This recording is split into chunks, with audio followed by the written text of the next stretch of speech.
lights. Ba-ba-boom, ba-ba-boom.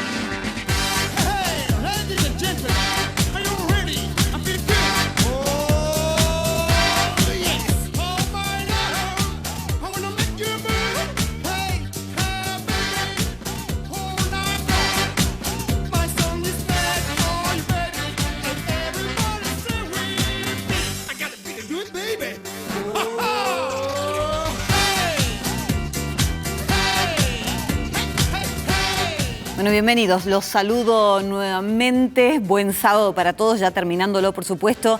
Vamos a ocuparnos en esta oportunidad no solo de la pandemia, no solo de la economía, que son dos de las grandes preocupaciones de los argentinos, y ni hablar de los cordobeses, pero particularmente también de la inseguridad. Inseguridad que nos tiene en jaque a la mayoría en alguna oportunidad y lamentablemente ha sido víctima de la misma. Gerardo Milman ha sido secretario de Seguridad durante el gobierno de Mauricio Macri y ya está en conversación con nosotros. ¿Qué tal, Gerardo? ¿Qué tal, Cruz? Buenas tardes. Bueno, preguntarte, ¿no? Si el temor a la pandemia, el temor al coronavirus de alguna manera ha ocultado otra epidemia que es la de la inseguridad y lamentablemente estamos viendo, ¿no? Cada vez más, y la preocupación pasó a ser dividida entre tantas cosas en Argentina. Bueno, lo que ha ocurrido es que primero el actual gobierno nacional ha llevado un mensaje hacia quienes cometen delitos, un mensaje muy permisivo de que vale todo, de que se pueden tomar tierras, de que se pueden cometer delitos, de que el delito es en función de quien no tiene otra oportunidad, cuando en realidad los que más sufren los delitos son los sectores más humildes de la sociedad, son las víctimas y muchas veces también son usados por las bandas delictuales, por bandas de organizaciones criminales más complejas, como es en el caso del narcotráfico, que utilizan de último eslabón de la cadena a sectores humildes, jóvenes, que muchas veces entran en el consumo y para hacerse del dinero, para participar del consumo y comprarle justamente a quien le distribuye, terminan participando del delito.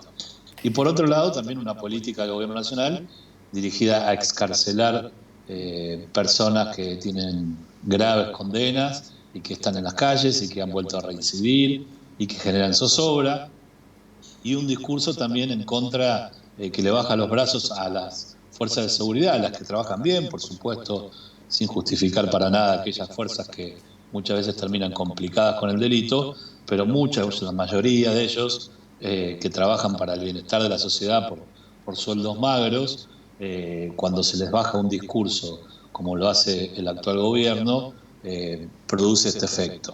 Al principio de la pandemia lo que se vio es que el delito tampoco es tonto, una caída abrupta, así como del comercio, de la industria, de la movilidad, del propio delito. Y hubo una caída mayor al 60% de la cantidad de hechos delictivos.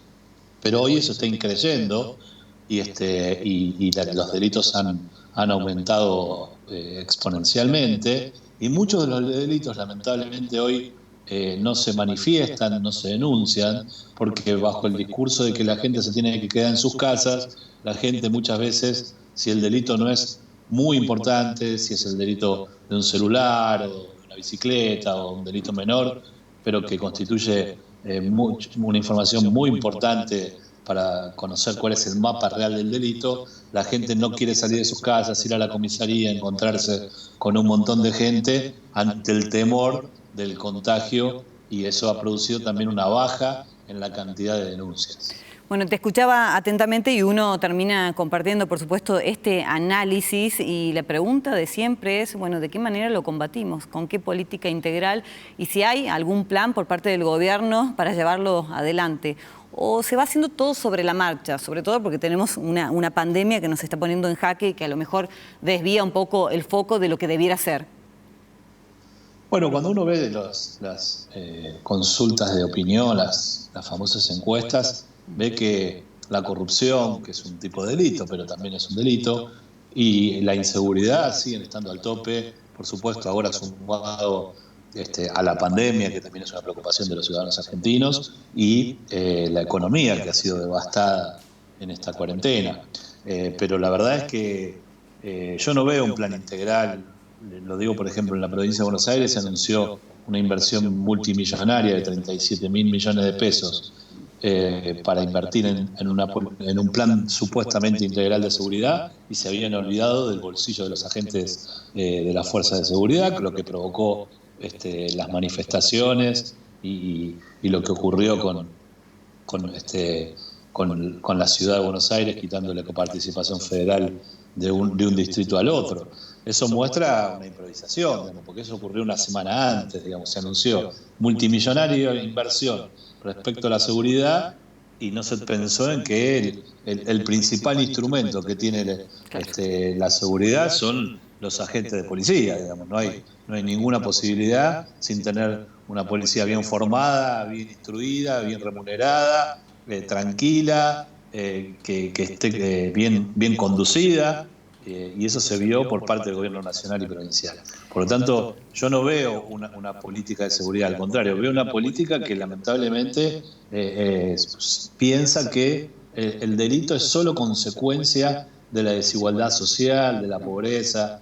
Por supuesto que todo eso contribuye, pero nosotros en nuestra gestión lamentablemente tuvimos procesos de mayor aumento de la pobreza, crisis económica, por supuesto también aumento de la desigualdad social, sin ninguna duda, pero pudimos, por ejemplo, en el delito más tremendo de todos, que es el homicidio, porque los demás delitos uno puede recuperar un bien, están mal, pero uno puede recuperar un bien, ahora una vida no se recupera. En el 2019, y estos son datos que publicó el actual Ministerio de Seguridad, porque nosotros nos fuimos el 10 de diciembre, no había terminado el año, obtuvimos la tasa de homicidios 5,1 más baja desde que se creó esa tasa de homicidios, que fue en el año 2000, digamos. Y eso en un contexto económico complicado, con alta inflación, con aumento de la pobreza. Por lo tanto, hay políticas concretas. A todos, por supuesto, nos gustaría que no hubiera pobreza, que no hubiera indigencia, que no hubiera desigualdad social. Bienvenido sean todas las propuestas para eso. Pero hay políticas concretas, porque si no, eliminemos en los ministerios de seguridad, porque hay que dedicarse solo a la cuestión económica. Y la verdad es que hay políticas concretas dirigidas a poder paliar los delitos independientemente de la condición estructural macroeconómica que tengamos en Argentina. Eso se puede hacer y yo creo que los datos que nosotros dejamos así lo evidencian. Gerardo, mencionabas en un principio de la conversación las tomas de tierras. ¿Quiénes están detrás de las mismas? Y teniendo en cuenta que hasta el mismo dirigente Juan Grabois ya en algún momento había adelantado que esto iba a terminar sucediendo. Bueno, hay justamente detrás de la toma de tierra, que es un delito tipificado también en el Código Penal, apropiarse de un bien ajeno, hay un discurso por parte de referentes del gobierno propiciándolo. Digamos, uno puede pensar, bueno, si hay una familia que toma un terreno, es un hecho casuístico.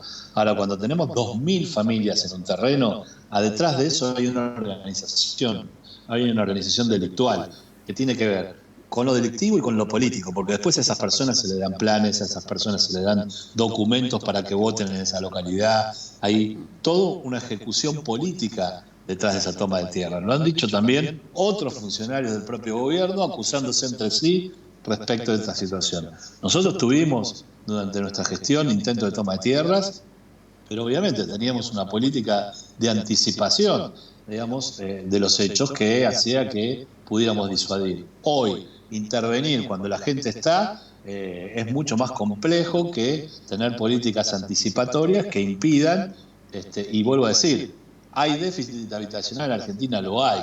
Para eso hoy inclusive este gobierno tiene una ministra de Hábitat y no sé cuántos temas más. Ahora, no se las ve en políticas eficaces para evitar esa situación.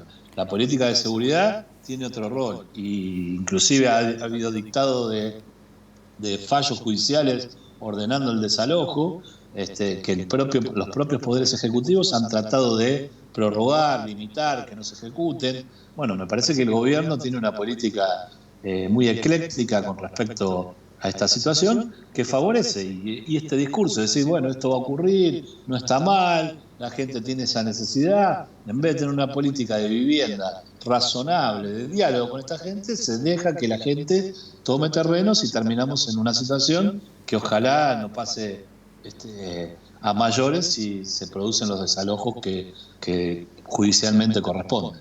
Gracias, Gerardo, por esta conversación, por este tiempo. Al contrario, Cruz, y buen fin de semana. Para Gracias, vos y un abrazo, Córdoba. un abrazo. Vamos a hacer una pausa y enseguida volvemos y hablamos de la otra pata que nos está costando a los argentinos, la economía. Pausa, ya venimos.